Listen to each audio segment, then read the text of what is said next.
ஆத்ம வணக்கம். சித்தவித்தையின் கர்த்தா ஞானபிதா சுவாமி சிவானந்த பரமஹம்சரின் அருளாசியால் பிரம்மஸ்ரீ பெருவேம்பா ராமசாமி எழுதிய சித்த சமாஜ வெளியீடான சித்த வித்தை, தன்னை அறிந்து இன்பமுற ஒப்பற்ற ஒரே வழி. அறிமுகம். சித்த வித்தையை கண்டுபிடித்து மக்களுக்கு முதலில் அறிமுகம் செய்து வைத்தவர் ஆச்சாரியர்களுக்கெல்லாம் ஆச்சாரியரான சுவாமி சிவானந்த பரமஹம்சர் ஆவார். அவருடைய பிறப்பிடம் வடமலபார், அதாவது வட கேரளம் ஆகும். சித்த வித்தை என்பது புதிதானது ஒன்றுமல்ல. இப்புண்ணிய தாய் திருநாட்டின் காடுகளிலும் மலைகளிலும் நம் முன்னோர்கள், அதாவது ரிஷிகளும் முனிவர்களும் தவம் செய்து வந்த காலத்தில் இந்த வித்தையைத்தான் பயிற்சி செய்து வந்தனர் என்பதை சுவாமிகள் அறுதியிட்டு கூறியுள்ளார். அப்பண்டைய கால ரிஷிகளும் முனிவர்களும் மறைந்த பின் இந்த வித்தை படிப்படியாக மறைந்து போயிருக்கலாம், அல்லது ஏதாவது ஒரு விதத்தில் தவறாக பயிற்சி செய்யப்பட்டு வந்திருக்கலாம்.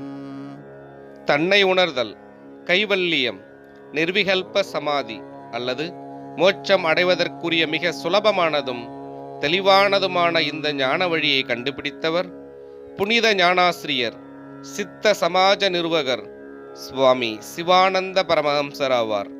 இன்றும் கூட ரிஷிகளும் முனிவர்களும் ஏனைய சாதுக்களும் தவம் செய்து வருகின்ற காடுகள், மலைகள் முதலியவற்றின் வழியாக இந்தியா முழுவதும் கன்னியாகுமரி முதல் ஆப்கானிஸ்தானம் வரை நீண்ட பயணம் செய்திருந்தார். சித்தவேதம் எனப்படும் தமது தத்துவ நூலில் விவரித்திருப்பவை அனைத்தையும் கடும் தவத்தால் சொந்த அனுபவம் அடைய பெற்றவர். முதுமொழி ஒன்று சொல்லுவது போன்று, ஆன்மீக நெறியில் நாம் எந்த அளவிற்கு முன்னேறி செல்கின்றோமோ அந்த அளவிற்கு சுயநலம் இல்லாமல் இருப்போம்.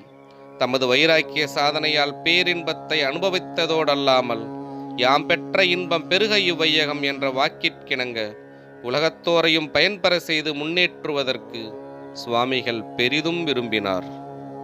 மாபெரும் பிரபுவான தட்சிணாமூர்த்தி நம்முள் குடிகொண்டிருக்கும் இடத்தையும் அவரது திவ்ய தரிசனம் பெறுவதற்குரிய சுலபமான வழியையும் அவர் தமது போதனைகள் மூலம் மக்களுக்கு காண்பித்து வழிகாட்டியுள்ளார். தமது ஞான வழியை கடைபிடிக்க ஆண், பெண், ஜாதி, மதம் போன்ற பாகுபாடுகள் யாதொன்றும் தேவையில்லை என்றும் அவர் குறிப்பிட்டுள்ளார். உலகோர்க்கு தமது போதனைகளின் பயன் கிடைக்கும்படி செய்வதற்காக 1922 ஆண்டு சித்தவேதம் என்னும் நூலை அவர் இயற்றியுள்ளார். அந்நூலை இப்பிரபஞ்சத்தின் 5ஆம் வேதம் எனவும் குறிப்பிட்டுள்ளார். சித்தவித்தை தொடரும். ஆத்ம வணக்கம்.